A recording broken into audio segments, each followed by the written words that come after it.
In 1921, a 14-year-old farm boy was plowing a potato field in Idaho, row after row. And staring at those parallel lines of dirt, he ended up having one of the greatest ideas in human history. What if you could paint a picture the same way as these lines of potatoes?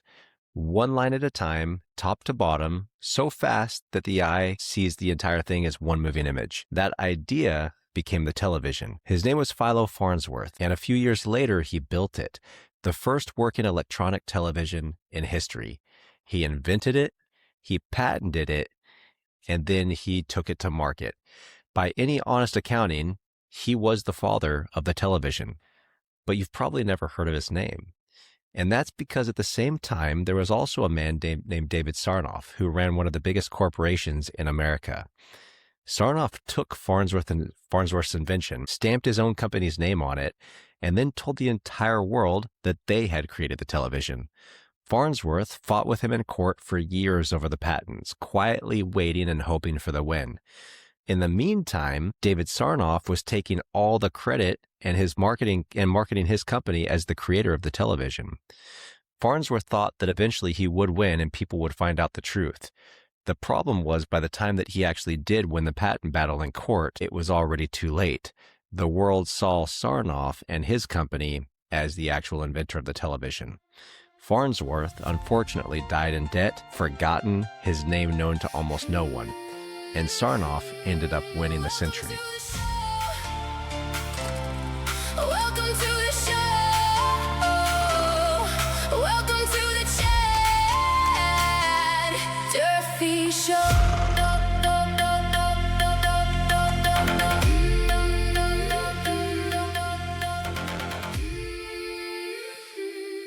Welcome back to the Chad Durfee Show.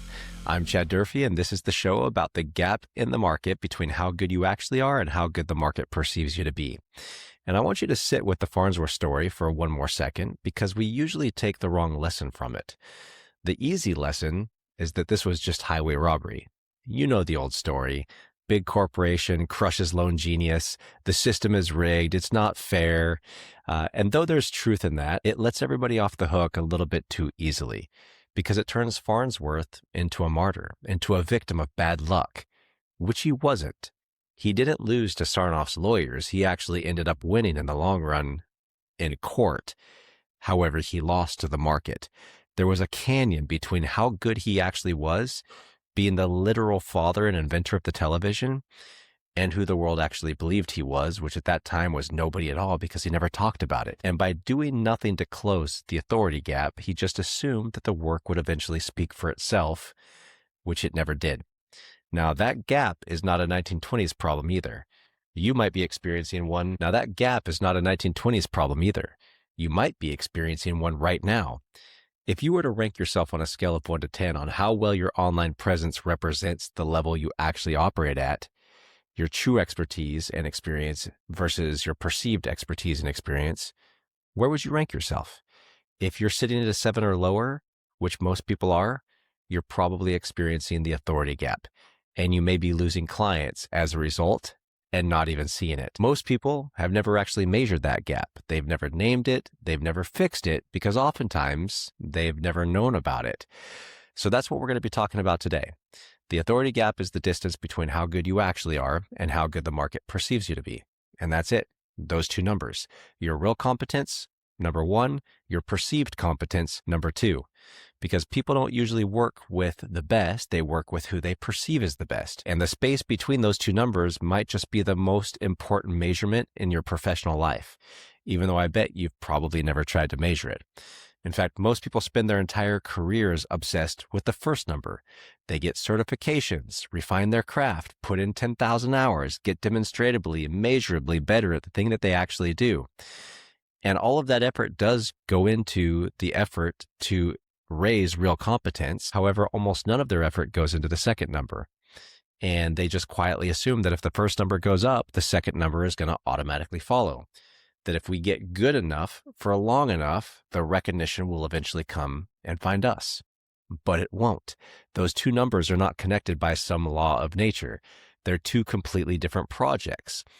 So why does this authority gap open up in the first place? Why doesn't excellence just naturally announce itself? because of a line I'm going to repeat on this show until you're probably sick of it. Expertise does not distribute itself. There's no mechanism in the universe by which being the best at something automatically makes you the best known for something. None. It's a story we tell each other because we might want that to be true. We want to believe in a world where quality wins, where the cream rises to the top naturally. But if you go look at somebody who's actually famous in any field, and then you go find the people who those famous people privately consider to be the real experts, the real masters, they're almost never on the same list. So think back to the last episode with the quartz movement and Seiko and Rolex. Zenith, another watch house, built what many people believe to be the finest chronograph movement in watch history. Or Universal Geneve was, to serious collectors, a more important house than Rolex. However, both of them, although they were arguably better than Rolex at the actual craft of watchmaking, got destroyed during the quartz crisis, while Rolex quietly became the most recognized watch on the planet. Zenith and Universal Geneve were better, but that still did not save them. Because being excellent and being recognized as excellent are two completely different games with two completely different rule books. And most experts only learn the first one. And here's the part that most people don't expect. The authority gap can run in two different directions, both of them hurting you. The first direction is the one we've been talking about. You're probably better than what most people know or give you credit for. Your real competence is probably very high. Your perceived competence, on the other hand, may not be. That's what we call the invisible expert, the best kept secret.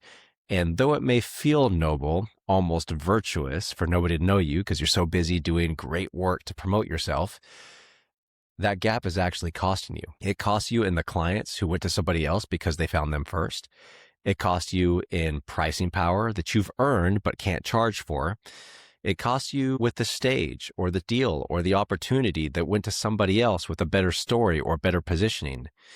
Being underrated isn't being humble, it's being stupid. And the second direction is real as well. And it might even be more dangerous than the first.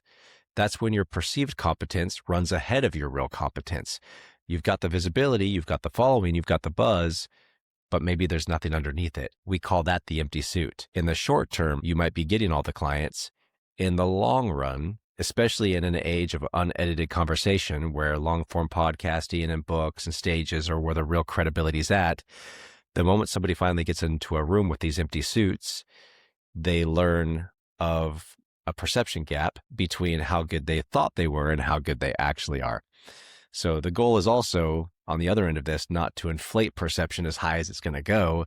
The goal is simply to close the gap honestly, to make the world's belief about you finally match the truth about what you can actually do. All right, so let's make this practical because I don't want you to just nod along with this episode or get lost. I want you to actually measure your own authority gap today. So here's a rough audit. In fact, if you got a moment, grab something to write on. And what I want you to do is, on a scale of 1 to 10, write down a number for how good you think you actually are by the standard of the true experts in your field, not your clients. And I want you to be honest. If you were to compare yourself to the best experts in your space, where do you rank yourself on a scale of 1 to 10? Now let's move to the second number. When somebody who's never met you searches your name, either on Google or any other type of search engine, what do they find? Is there a huge body of work with your name on it? Or is it maybe just a thin profile and a logo and a website? When a journalist in your industry needs a quote, does your name come to the top of the list? When a big stage builds its speakers list, are you on it? Who other than you and your mother has publicly vouched for you?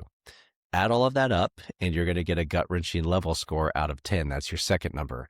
That's your perceived number.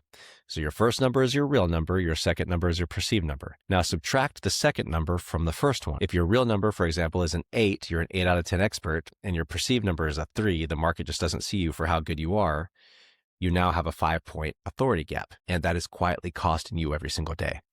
Now, there is some good news that's buried inside of that bad news. If you have an authority gap, it means that you've already done the hard part. Your excellence is real. The experience and the expertise that you have has actually been earned.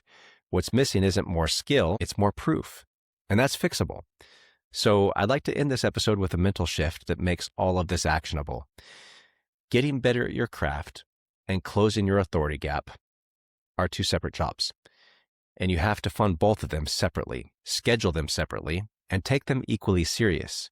Almost every expert I meet is running a portfolio that's 95% focused on getting better and only 5% focused on getting better known. And then they're baffled when somebody half as good as they are gets the clients that they actually think they deserve, or gets invited to the rooms that they want to be in, or gets on the list that they want to be on, or speaks on the stages where they want to be speaking. The person eating their lunch simply balanced their portfolio better.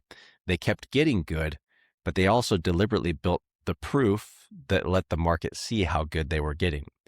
This is not a betrayal of your expertise. It's really just the completion of it. The work that you've already done deserves to be witnessed, and leaving it in the dark where nobody can see it isn't integrity. It's just a slower way of letting worse people win. Too many experts feel like getting better known is ego. But if what you do is actually impactful, it's stewardship.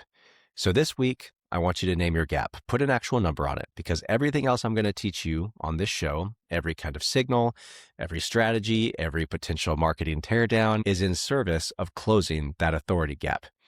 Now, if you've done that practice and you've given yourself a number that you can't unsee, a big authority gap, then do me a favor and subscribe to the podcast so that the rest of the system lands in your feed. And then go ahead and share this with the most talented, least famous person that you know. They might just thank you for it. Now, in the next episode, we're going to start building, and I'm going to break down the first of two kinds of proof that actually move the market toward you. And I'm going to show you why the hardest thing to produce is the only thing actually worth producing. I'm Chad Durfee. This is The Chad Durfee Show, and I will see you in the next episode.